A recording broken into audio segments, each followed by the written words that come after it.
Hello বন্ধুরা, welcome back to my channel. দেখো আমি কি রান্না করছি সেই ভিডিওটাই শেয়ার করছি। মাংস বানাবো বলে যে আলু ভেজে তুলে নিয়েছি, আমি পেঁয়াজ করার মধ্যে পেঁয়াজ টমেটো দিয়ে দিয়েছি।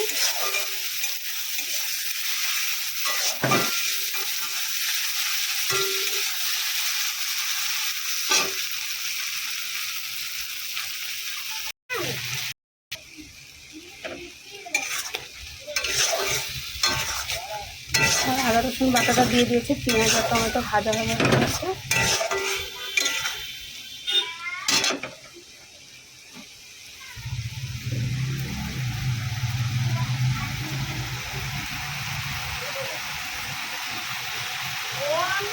আর হলুদটা দিয়ে দিলাম।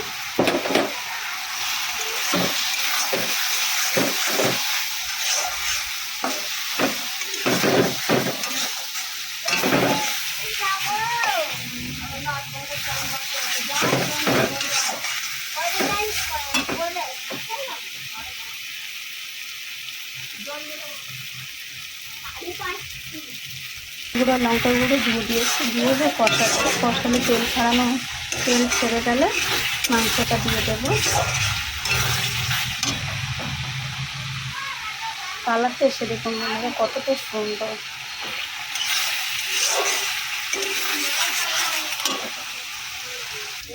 এই যে মাটনটা আমি আগে থেকে সেদ্ধ করে নিয়েছিলাম, একটুখানি জাস্ট হালকা বয়েল করে নিয়েছিলাম, করার মতো দিয়ে দিচ্ছি। পুরো মাটনটা দিয়ে এবার নেড়ে নিচ্ছি।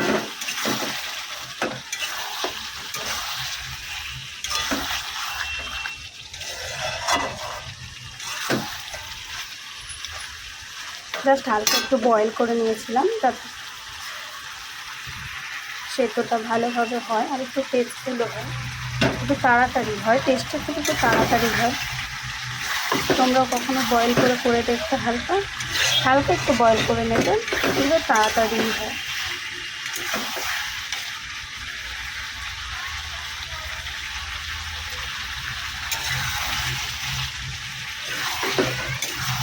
কষিয়ে নেবো, কষানো হয়ে গেলে ওই যে স্টকটা রেডি হয়েছে ওটাই দিয়ে দেবো।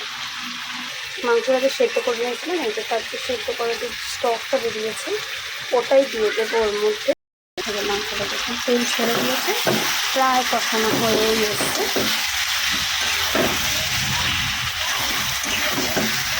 না শুনে পুরো ভিডিওটা দেখি আমি কীভাবে রান্না করছি। তোমরা কীভাবে করো সেটাও কমেন্ট করে জানলাম। আর রান্নাঘরের প্যাকেজটা খুবই ছোটো, তার জন্য ভালোভাবে ভিডিও করতে পারছি না। আলুটা যেহেতু আমি আগে থেকে সেদ্ধ করে ভেজে রেখেছিলাম, মাংসটা যেহেতু আমি আগে থেকে সেদ্ধ করে রেখেছিলাম, তাই আমি আলুটাও দিয়ে দেবো এবারে।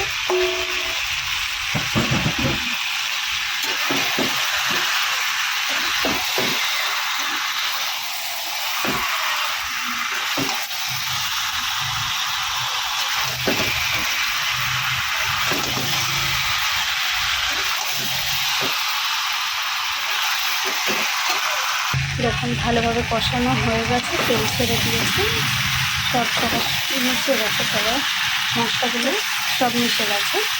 এবার এর মধ্যে স্টকটা দিয়ে দেবো।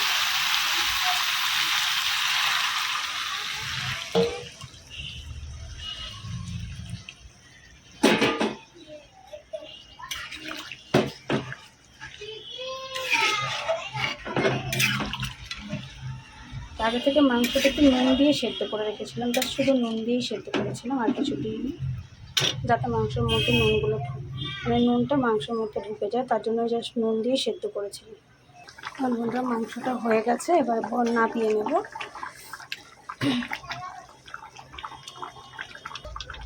ভিডিওটা আজকে এই পর্যন্তই। Tata, bye bye. পুরো ভিডিওটা দেখবেন, স্কিপ না করে, এবং পাশে থাকবেন। চ্যানেলটি সাবস্ক্রাইব করবেন, কমেন্ট করবেন, শেয়ার করবেন, লাইক করবেন। তোমরা কীভাবে মাংস বানাও সেটা কিন্তু জানাতে অবশ্যই ভুলবে না, অবশ্যই করে জানিও কিন্তু কীভাবে মাংস রান্না করে।